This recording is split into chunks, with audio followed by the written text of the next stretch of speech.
বাইকটা 1 বছর হয়ে গেছে, অনেক দিন ধরে তো 1 বছর তো হইলো, কিন্তু ভিডিও টিডিও ওইভাবে করা হয় না।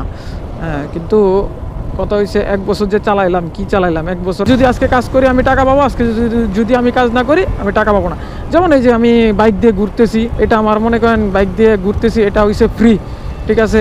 আর যেটা আগে এক পর্যায়ে রাফ ইউজ করতাম, আর এখন এত রাফ ইউজ করা হয় না, কারণ ভাই রাফ ইউজ করাটা এখন আর না ভালো লাগে না, কেন জানি মানে বিরক্তিকর লাগে রাফ ইউজ করাটা। কি দরকারটা এত রাফ ইউজ করার। আচ্ছা, এখন সময় বাজতেছে 3টা 34, আসি জয়দেবপুর চৌরাস্তা। আসছিলাম এখানে একটা কাজে মূলত। ওরে এনে তো স্কেটিং চলতেছে, সেই তো জিনিসটা 1 2 3 4 5 6 আরও বেশ কয়েকটা আছে, সুন্দর তো জোস। আচ্ছা, যেটা বলতেছিলাম, আসছিলাম জয়দেবপুর একটা কাজে। এখন মূলত এদিক থেকে চলে যাওয়ার পালা। এখন মোটামুটি পুরান ঢাকার দিকে একটা ছোট কাজ আছে। এখন পুরান ঢাকা বলতে ওরে আচ্ছা, যাই হোক, আসছিলাম এনে একটা কাজে। এখন যাব হচ্ছে পুরান ঢাকার এদিকে। পুরান ঢাকা কাজ আছে, ওই কাজটা সাইরিয়া তারপরে মোটামুটি কমপ্লিট। ওই কাজটা সারতে মোটামুটি রাত্র হয়ে যাবে। এখন চিন্তা করতেছি যে পুরান ঢাকার এদিকে কি যেতে পারবো না ওটা চিন্তা করতেছি। রাস্তাঘাটের কী অবস্থা আমি জানি না, যদি রাস্তাঘাটে যাই ঝামেলা থাকে তাহলে তো আমার জন্য প্যারা হয়ে যাবে। এখন দেখি, বাকিটা পরিস্থিতির উপরে নির্ভরশীল। এখন মূলত যতটুকু সময় লাগে, অলরেডি 3টা 34 বাজে, আর এদিক দিয়ে রাস্তাঘাট প্রচণ্ড পরিমাণ ফাঁকা দেখতেছি। ফাঁকা থাকার কারণটা কি বুঝতেছি না।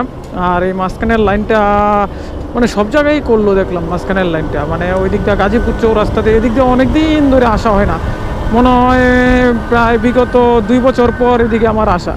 এছাড়া আমি অনেক দিন ধরে এদিকে আসি না।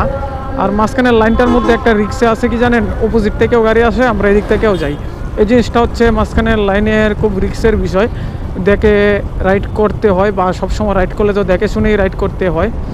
এটা কি, এখানে কি বাংলাদেশ কৃষি গবেষণা ইনস্টিটিউট? আচ্ছা, এটা কি জয়দেবপুর বাংলাদেশ কৃষি গবেষণা ইনস্টিটিউট আছে নাকি? বলে হইতে পারে, যেহেতু আছে এখানে তাহলে থাকতে পারে। আর মূলত ভিডিওটা একটু খারাপ হবে, ওই সূর্যটা আইসা পড়তেছে ক্যামেরাতে, লেন্সে, ওটা আমি জানি। তবে আজকে বের হয়েছি, আজকে হচ্ছে ফ্রাইডে, এখনও রাস্তায় যানজট নাই, কিন্তু সন্ধ্যার পরে যানজট হবে ওটা আমি শিওর, কারণ যেহেতু আজকে ফ্রাইডে সন্ধ্যার পরে তো অবশ্যই যানজট হবে। আর তাছাড়া মনে করেন কাজ কামে এত প্যারা আসি যে ভিডিও টিডিও বেশি একটা করা হয় না। আর আমার বাইকটা তো প্রায় হচ্ছে যে 1 বছর যাবৎ আমার হয়ে গেছে, 1 বছর হয়ে গেছে আমার হাতে আমার বাইকটা, 1 বছর চালাইতেছি, ওইভাবেও ভিডিও করা হয় নাই চাকরি বাকরি করে। এখন চিন্তা ভাবনা করতেছি টুকটাক বাংলাদেশ ধান গবেষণা ইনস্টিটিউট, ওরে এটি তো সব এইদিকে দিই, বাংলাদেশ ধান গবেষণা কৃষি গবেষণা সবগুলা তো ওইদিকে না দেখতেছি। আচ্ছা, যাই হোক, যেটা বলতেছি যে বাইকটা 1 বছর হয়ে গেছে, অনেক দিন ধরে তো 1 বছর তো হইলো, কিন্তু ভিডিও টিডিও ওইভাবে করা হয় না। হ্যাঁ, কিন্তু কথা হয়েছে 1 বছর যে চালাইলাম, কি চালাইলাম 1 বছরে হয়তো আমি 10-12 হাজার কিলো মতো এই বাইকটা চালাইছি 1 বছরে। এটা কি খুব বেশি চালাইছি? আমি তো শিওর জানি না। 1 বছরে হয়তো বা খুব কম চালাইছি, আমার হিসাবে খুব কম চালাইছি 1 বছরে। আর যদি অন্যদের হিসাব ধরি তাহলে বেশি চালানো হয়ে গেছে। আমার তো মাঝখানে ঢোকার দরকার ছিল, তাহলে আমি বাম সাইডে চলে আসলাম কেন? আচ্ছা, চলে আসছি, কিছু করার নাই। সামনে দিয়ে যদি ডাইন সাইডে ঢুকতে পারি তাহলে তো ভালো, নয়তো বা কিছু করার নাই। এখন কথা হচ্ছে যে আমি 1 বছর হইতেছে বাইকটা চালাইতেছি। হ্যাঁ, তার আগে আমি বাইক চালাইতাম জিক্সার মনোটন, যেটা আমার একটা পছন্দের বাইক ছিল, জিক্সার মনোটন বাইকটা, কিন্তু ওটা কিছু সমস্যার কারণে আমি সেল করে দেই। তবে ভাই আমার এখনও ভালো লাগে জিক্সার মনোটনটা, কিন্তু এখন যে সমস্যাটা যদি সমাধান না হয়, যেমন কার্বোরেটর ট্যাঙ্কিতে জং ধরে, এই জন্য আর কি মনে করেন যে আমি বাইকটা সেল করে দিয়েছিলাম। এই বাইকেও ট্যাঙ্কিতে মানে এখন বর্তমানে আসলে তেলের পরিস্থিতিটাই, কোয়ালিটিটাই এমন খারাপ হয়েছে প্রত্যেকটা বাইকে যে জং ধরতেছে। আমি দেখতেছি কিছুদিন আগে জংয়ের কারণে একটা বাইকের পুরো ট্যাঙ্কিটাই চেঞ্জ করে ফেলে। দেখেন, একটা বাইক কিনছে খুব শখের বাইক। এই ট্যাঙ্কিটা যদি কিছুদিন পরে পরে, বছর 1.5 বছর পরে পরে এই ট্যাঙ্কিটা প্রায় 12-13 হাজার টাকা দাম, এই ট্যাঙ্কিটা যদি বাইকে চেঞ্জ করা লাগে তাহলে ওটা কেমন লাগবে বলেন? এই 1 বছর পরে পরে যদি এই বাইকের ট্যাঙ্কিটা চেঞ্জ করা লাগে। আচ্ছা যাই হোক, আমার এটা মূল বিষয় না। মূল বিষয় হচ্ছে যে আমার মনোটন একটা পছন্দের বাইক, আমি খুব শখে কিনছিলাম মনোটন বাইকটা, কিন্তু এটা সেল করে দিছি, কষ্ট লাগছিল।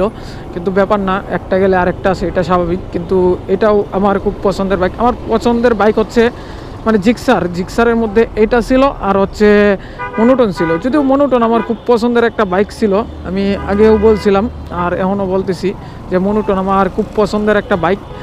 তারপরেও মনে করেন যে যদি কোনো দিন ইউজ পরিমাণ টাকা হয়, মনোটন একটা কিনে রাখবো, কারণ দেখতে অবশ্য ভালো লাগে, লুকস টুকস মানে অল্প টাকায় যদি বলেন, মনোটন একটা ভালো লুকসের বাইক আর কি। অল্প টাকায় বলতে পারেন, এটা মোটিফাই টোটিফাই সবই সুন্দর মতো করা যায় এটার মধ্যে। আর এখন কথা হচ্ছে যে আমি যাবো একটু পুরান ঢাকার এদিকে, তার আগে আমার বাইকে ফুয়েল নাই, ফুয়েলটা একটু লুট করে নিতে হবে, কারণ ফুয়েল ছাড়া তো মনে করেন যে যাওয়াটা পসিবল না। যেহেতু দেখি কোনো জায়গায় যদি ফুয়েল পাম্প পাই, এক জায়গা থেকে ফুয়েল লুট করে তারপরে নেওয়া লাগবে।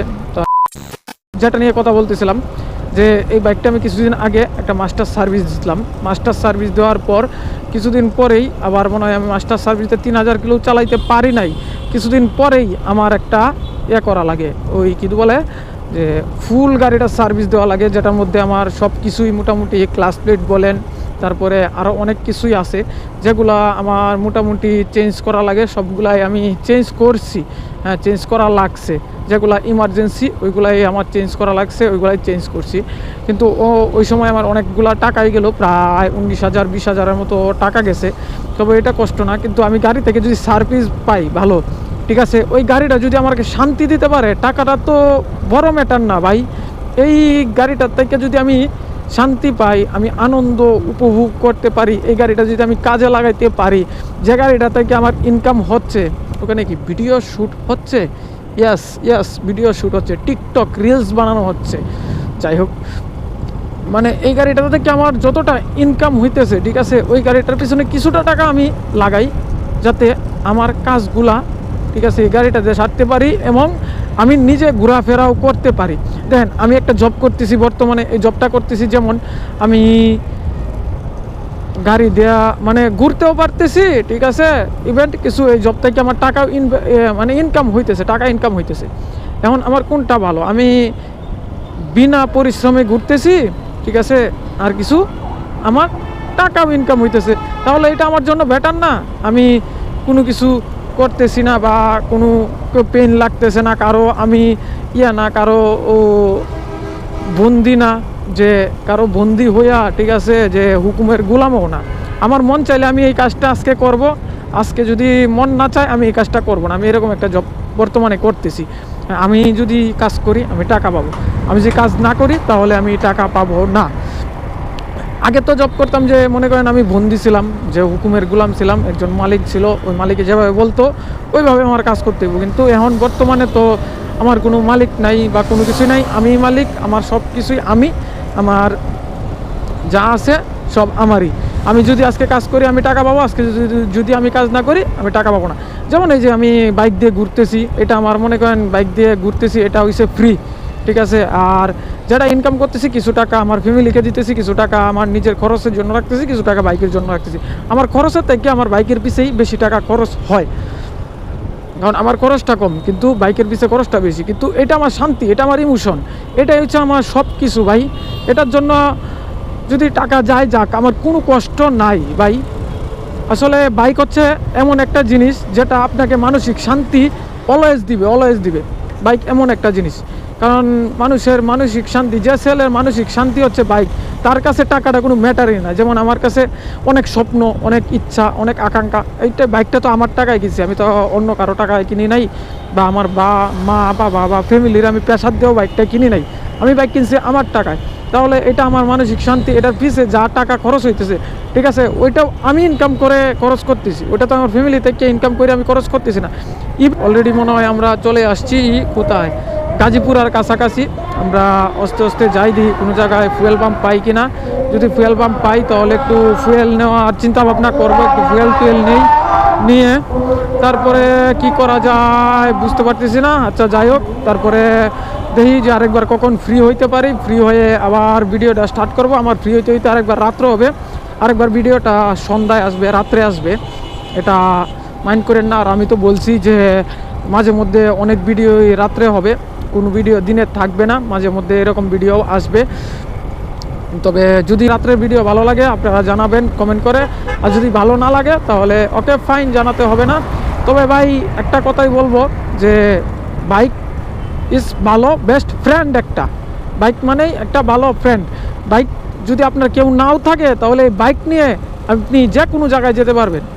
আপনার পাশে কেউ নাই, আপনি একা, ঠিক আছে, এই বাইকটা আপনার জীবন সঙ্গী হিসাবে আপনার পাশে জীবনভর থাকবে। কিন্তু এখানে আবার কিসের জাম শুরু হইল, চিপা চুপা মাইরে একটু যেতে হবে, কিছু করার নাই। বাপরে বাপ, যে জাম বাজছে, এটা কি যেতে পারবো? আচ্ছা যাই হোক, এখানে দাঁড়াই, আগে দাঁড়াইয়া বুঝি পরিস্থিতি কি, না হইলে এখান থেকে ঘুরাইয়া ফেলতে হবে, কিছু করার নাই। বাজে 10:11 অলরেডি। আসি হচ্ছে ইসিবি চত্বর, মোটামুটি আমার কাজ শেষ। যাবো পুরান ঢাকা, কাজটা সেরে এখন ইসিবি চত্বরের এদিকে আসছি। এখন মোটামুটি এখানেও কাজ শেষ, এখন চলে যাওয়ার পালা। অলরেডি 10:12 বাজে ঘড়িতে সময়, জানি না কতক্ষণ সময় লাগবে, কারণ রাস্তাঘাট তো দেখতেছি ফাঁকাই আছে মোটামুটি। এখন দেখি কতটুক সময় লাগে এ পর্যন্ত, উত্তরা পর্যন্ত যেতে। আশা করি বেশিক্ষণ সময় লাগবে না, 15-20 মিনিট সময় লাগবে উত্তরা পর্যন্ত হয়তোবা যেতে। আর যদি বলি আজকের রাস্তাঘাটের কথা, আসলে কিছু জায়গায় টুকটাক কিছু আন্দোলন হয়েছিল। মানে আন্দোলন তো জীবনভরই আছে, এটা জীবনভরই থাকবে, কারণ বাংলাদেশে আন্দোলন জিনিসটা এটা কমন বিষয় হয়ে গেছে। মানে 5ই আগস্টের পর থেকে মানে আন্দোলন জিনিসটা এখন মোটামুটি কমন, প্রতিদিনই টুকটাক কিছু আন্দোলন আছে। যেহেতু আজকে ফ্রাইডে, সেহেতু মোটামুটি রাস্তাঘাট ফাঁকা এক পর্যায়ে বলতে পারেন, সেজন্য কোনো যানজটে পড়ি নাই। আজকে তাড়াতাড়ি কাজ সারতে পারছি। অনেক সময় তো দেরি হয় কাজ সারতে, তারপরেও আজকে এত তাড়াতাড়ি কাজ সেরে বাসার দিকে ফিরতে পারবো এটা ভাবি নাই। কিন্তু আজকে একটু কাজের চাপ বেশি ছিল, এটা প্যারা নিয়ে একটু করে ফেলছি। তারপরে আজকে যেহেতু ফ্রাইডে, এত কাজ কর্ম করাটা উচিত না। আর এখন যদি বলি বাইকের কথা, মানে বাইকটা আমি সার্ভিস করানোর পর, মানে কাজ করানোর পর এত পরিমাণ স্মুথলি মজা পাইতেছি, এত পরিমাণ ভালো লাগতেছে চালায়া, যেটা বলার বাহিরে। কারণ বাইকটা তো মনে করেন আসলে বাইক সার্ভিস করাইলে একমাত্র ভালো লাগে। যে সময় ঠিক মতো যদি বাইক সার্ভিস না করান সেহেতু তো আর মজা পাবেন না। বাইক যদি সার্ভিস করানো হয় তারপরে বাইকটা চালায়া ভালো মজা পাওয়া যায়। ওরে এফজেড ভার্সন 2, মানে পারফরমেন্স ভালো পাওয়া যায় বাইকটা সার্ভিসের উপরে। আর যদি আপনি প্রপারভাবে বাইকটা সার্ভিস করে প্রপারভাবে চালান, মেনটেন করে চালান, তাহলে তো ওকে।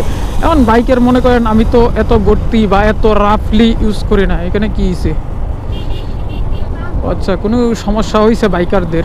আচ্ছা, আমি তো এত রাফলি ইউজ করি না বাইকটা, কারণ আগে এক পর্যায়ে রাফ ইউজ করতাম, আর এখন এত রাফ ইউজ করা হয় না। কারণ ভাই রাফ ইউজ করাটা এখন আর না ভালো লাগে না, কেন জানি মানে বিরক্তিকর লাগে রাফ ইউজ করাটা। কি দরকারটা এত রাফ ইউজ করার আর এত রাফ চালানোর? আমি তো রাফ চালানো, আমি তো 60-70 এর বেশি যাই না। হয়তোবা যদি হাইওয়েতে উঠি তাহলে হয়তোবা মনে করেন 80-90, এর উপরে আমার চালানো হয় না। আর মাঝে মধ্যে মনে করেন কোনো জায়গায় শখের বসে হঠাৎ যদিও 100+ করি, যেটা 300 ফিট আমি চালানো হয়, 100+ চালাই মাঝে মধ্যে। আর রাস্তা দেখছেন কি পরিমাণ আজকে ফাঁকা, মানে আজকে ফ্রাইডে দিন এত পরিমাণ ফাঁকা থাকবে এটা মানে বলার বাহিরে।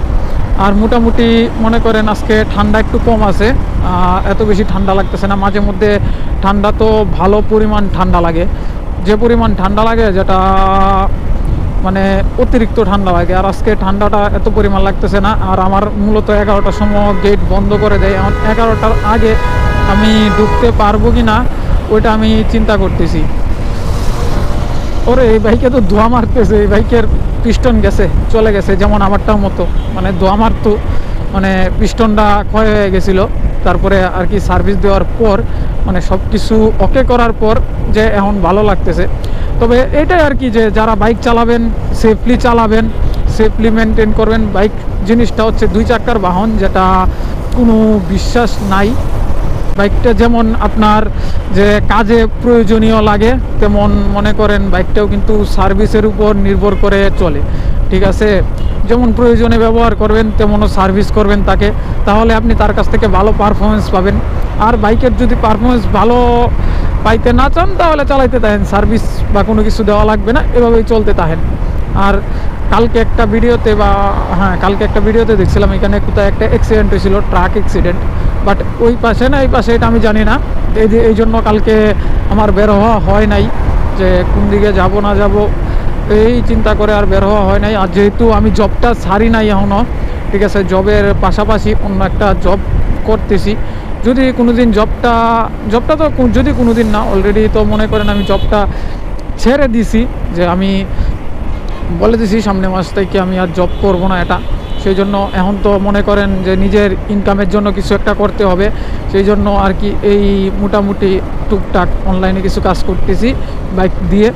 মানে আমার বাইকের খরচটা উঠতেছে। আর সামনে হয়তো বা যেহেতু জবটা ছেড়ে দেবো, তাহলে অনলাইনের কাজটা পার্মানেন্ট আমি নিয়ে নেব, মানে ওটা আমার পার্মানেন্ট হয়ে যাবে, মানে অনলাইনে কাজটা পার্মানেন্ট করব। এটা আমি কোনো একদিন জানাবো যে অনলাইনে কি কাজটা করতেছি, বাট এটা এখন বলতে চাইতেছি না।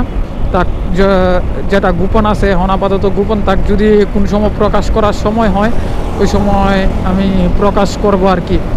আর তবে আজকের রাস্তার দেখছেন গাড়ির পরিমাণ, মানে রাস্তা ফাঁকা, তারপরেও আমি রাত চালাইতেছি না, এই যে এই কন্ট্রোলের ভিতরেই আছি। আর যদি রাস্তা ভরপুর ট্রাফিক থাকে, মানে রাশ থাকে, ওই সময় আমি কন্ট্রোলের ভিতরেই থাকি। আর রাস্তা ফাঁকার মধ্যে রিস্ক কি জানেন, কোন সময় কোন দিক দিয়ে গাড়ি আসে ওটা কিন্তু বলা যায় না, কারণ সবাই একটু রাফ চালায়। রাস্তা ফাঁকা থাকলে এই যে দেখেন একটা হরন যে দিতেছে, ও কই যাবে বুঝলাম না। ট্যাক্সি এত হরন দেশকে ভাই, ওই দেখ আর একটা দেখ কইতে কই গেছে, বাবারে বাবা। আচ্ছা যাই হোক, যদি এই ভিডিওতে কোনো কিছু ভালো লাগে প্লিজ একটা লাইক করে দিবেন অ্যান্ড সাবস্ক্রাইব করে দিবেন। দেখা হচ্ছে আবারও নতুন কোনো ভিডিও নিয়ে। সে পর্যন্ত সবাই ভালো থাকবেন, সুস্থ থাকবেন, টাটা। আর রাত্রে ভিডিও কেমন লাগে ওটা আপনারা একটু কমেন্ট বক্সে জানায়েন তো।